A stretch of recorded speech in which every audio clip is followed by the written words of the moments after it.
Chapter 7. The Becoming. 3 months. Kaduna was quieter than Lagos. Not silent. No place in Nigeria is truly silent. But the quiet of Kaduna was different.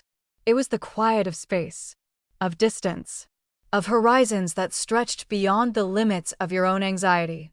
Zara rented a small apartment near the market. She bought vegetables from women who called her sister without knowing she had almost been a millionaire's wife.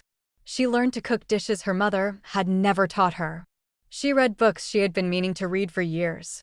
She wrote in a journal, not the secret journal from her Malik days, but a new one, with a soft leather cover and pages that smelled like vanilla. She also went to therapy. Not the American kind, with couches and childhood analysis. The Nigerian kind, long walks with an older woman named Mama Bose, who had buried 2 husbands and raised 6 children and still found time to laugh every single day. "You're running," Mama Bose said on their 3rd walk. "I'm healing." Same thing, different name. Mama Bose adjusted her wrapper.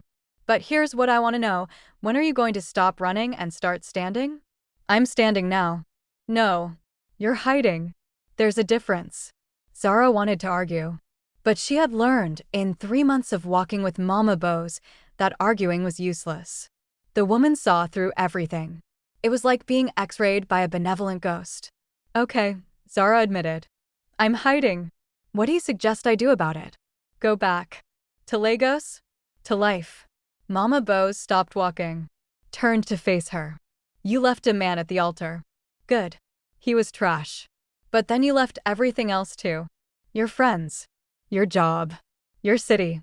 You're still running from something, and it's not David anymore. What is it then?"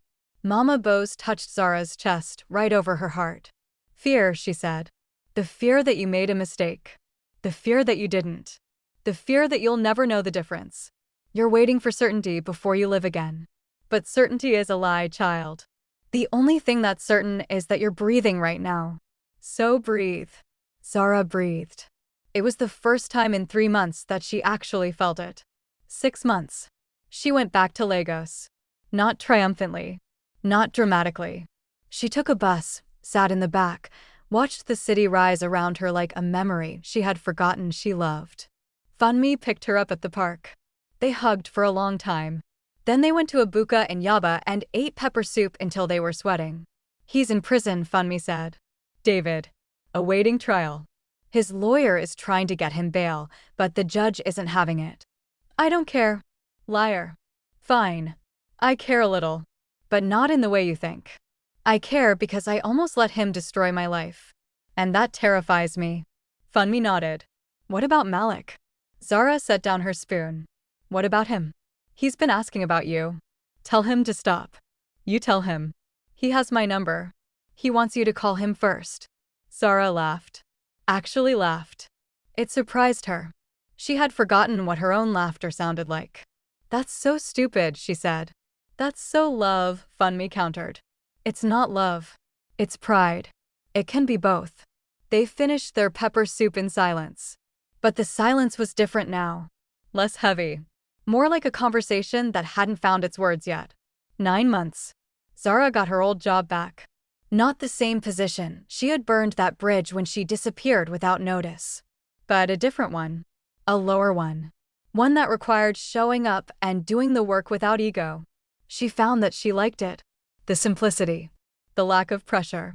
The way she could clock out at 5 p.m. and not think about campaigns or clients or quarterly reports. She also started writing.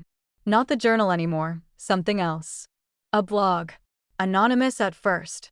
Then less anonymous. She wrote about love and fear and the pressure to marry before 30.